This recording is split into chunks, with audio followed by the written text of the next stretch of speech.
Hey, what's going on? Thanks for tuning in to my channel. If you've watched one of the last few videos, then you know that I'm working on a course, like an introduction to business course for contractors. And so I'm going through my outline for that course, and I'm doing videos on each section just to kind of warm up and brainstorm a little bit about what I'm going to talk about. So if you're new to business, or if you're in a place, maybe you've been in business for 20 years, but you're in a place where you're struggling to get enough customers, some of these things are going to help you out in the long run. And today's topic is marketing that's built into your business. So most of my videos are about like online marketing or internet marketing. And that's why a lot of people find my content or they come to my business wanting help. But there's a certain amount of marketing that should happen along with everything else in your business. And it doesn't happen online. It happens in the real world. It happens with you, with your employees. And so I'm just going to quickly go through these things. At the core of it, especially in the beginning of your business, you have to be a promoter. You have to promote yourself, your services, your team, whoever's doing the work or whoever your customers are, you have to promote to them. And so the number one thing you can do is just make sure that everybody you deal with is having a good experience. It doesn't only mean your customers. It can mean your vendors, just someone that you meet walking out of the store. It doesn't matter. Like, everybody that you come in contact with, make sure they have a good experience. Go out of your way to make that happen. And that will generally just make people like you. And that's a really good thing when you're trying to get customers. If people like you, they're going to try to help you. They're going to trust you. If they need something that you can provide, they're going to trust you with that. If they know someone that needs what you provide, they're going to trust you enough to recommend you. So that's a huge thing. Give everybody a good experience when dealing with you, like everybody you possibly can. The second thing is to make sure everybody knows what you do. So business cards is a good way to do this. Wearing like a shirt with your logo on it, that's a really good way. Making sure all of your friends and family know what you're up to. I mean, if someone doesn't know what you do, then how could they possibly ever hire you to do it, right? So, make sure everyone has a good experience, but also make sure they know what you have to offer. Super important. Make sure everyone knows. Don't be afraid to let people know what you have to offer. If you're afraid of that, then it's going to hold you back big time, and you just really don't want something that petty to hold you back. Let everybody know. I already mentioned it a little bit, but friends and family. If this is a new venture for you, you should be reaching out to everyone you know, friends, family, anyone in your network, and just letting them know, hey, this is what I'm doing now. Do you need anything like this? Do you know anyone that needs anything like this? You need to be promoting, and the quickest way to get customers without leaving your house is getting on the phone, calling everyone you know, and just telling them what you do and asking for referrals. It's okay to ask for referrals. I mentioned business cards, but I'll say it again, like, you ought to have business cards. You ought to be handing those things out to everybody. Friends, family, your neighbors, every customer you have should have a little stack of your business cards. Be handing those things out like crazy. A pack of business, like 500 business cards costs like $15 or something.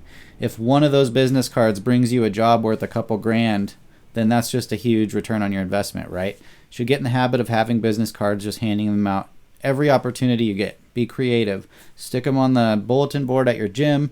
Staple one to your invoices. Like, do whatever you need to do, but just get the word out.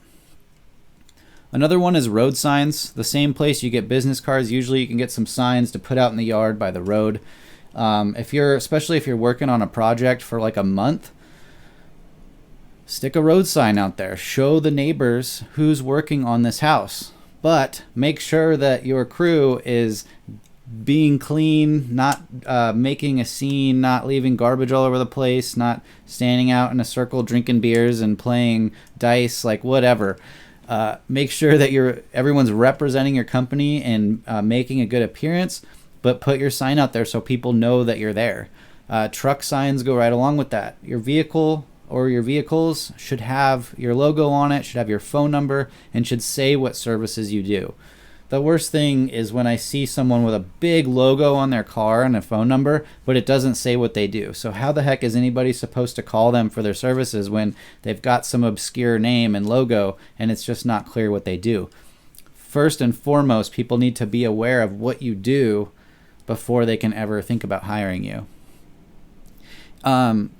These are all fundamental things that you should be doing all the time. But if you need jobs right away and you've already exhausted your network, go door to door. Like, it's really hard to go knock on 100 doors and not find a customer. A friend of mine did a video about this. He cleans gutters for a living.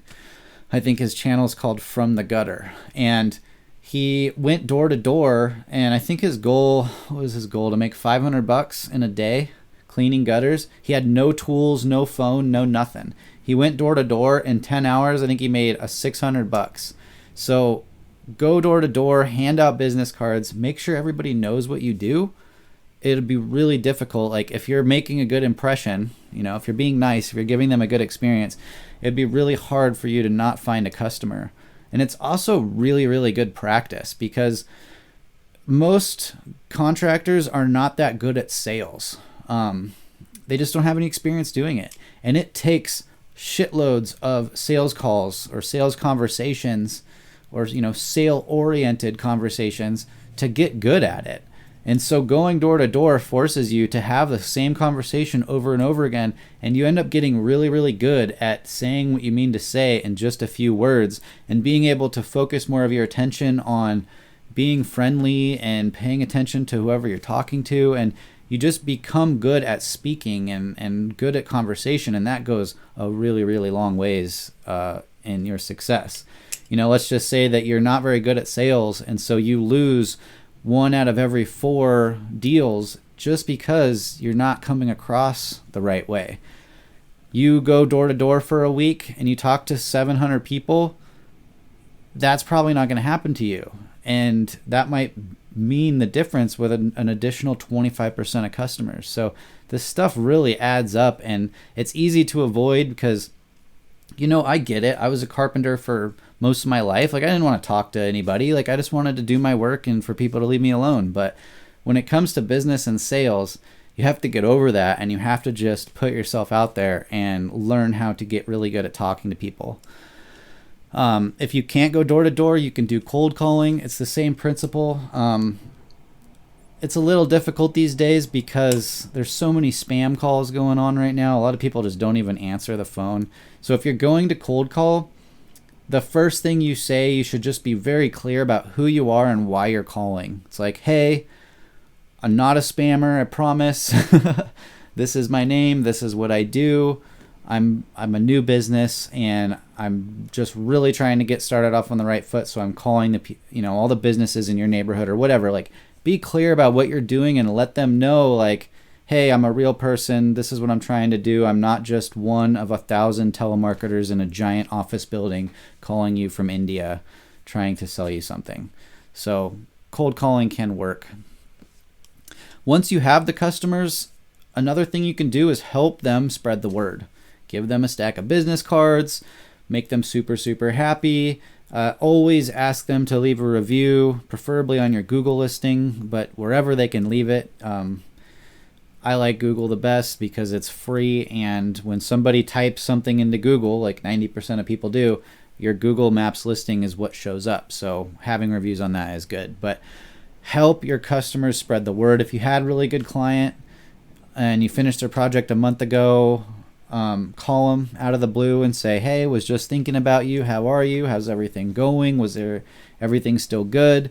By the way, do you know anybody that needs my services? Totally okay to do that on occasion. You'll be surprised. Like, if you need a couple jobs to fill up some of your schedule, calling 20 past clients and asking them that will usually fill it up. I just mentioned it, but always ask for feedback and reviews. You want reviews, but you also want feedback. If someone had a bad time for any reason, you want to know about it and fix it so it doesn't happen again. The very first thing I said was give a good customer experience. That's paramount. If you can't do that, everything else will fall apart or be 10 times harder. So ask them for feedback. Hey, how could we have done better? Was there any part of this process that you didn't feel excellent about? pull it out of them. Find every single way that you and your company and your team can improve, and you do that for 10 years and you'll be like most successful business in the area. I just mentioned this, but it's worth repeating. Find reasons to stay in touch with your customers. Just call them out of the blue. Hey, how are you? Was just thinking about you. How's the entertainment center that we installed? No cracking, you know, whatever. Just ask them about it. Ask them questions that are going to get them to say nice things about you, and then ask them for referrals. Totally cool to do. And the last thing, you know, in the long run, if you can find services where you can get like a subscription, if you can get like a maintenance contract with someone where they pay you every single year or every month to do a set amount of work, those kinds of customers can be really valuable, because, you know, you've got 5 or 10 customers that pay you on a regular basis. That can sometimes cover like all of your overhead. And so that all the additional projects you sell is all profit. And if you're on this boom and bust cycle that a lot of guys are, it could really help you to have something regular. So you might have to get creative. It's not super common in the construction space to have a subscription, but there are ways to find those things. And just, you know, you can just ask your customers like, hey, you know, what do you need in 6 months from now? What do you need on a regular basis? If you can find something like that, it would be really cool. So that's all I got for you. You do all these things, like I guarantee you'll never have a shortage of customers, and all the other marketing that you do will be 10 times easier, because when you come from a place of desperation, all this stuff is much harder to get to work. So do all these things, take this action constantly, come from a place of abundance, and people are going to trip over themselves trying to work with you. If you have any questions or you think I missed something important, put it in the comment section, and thanks for watching.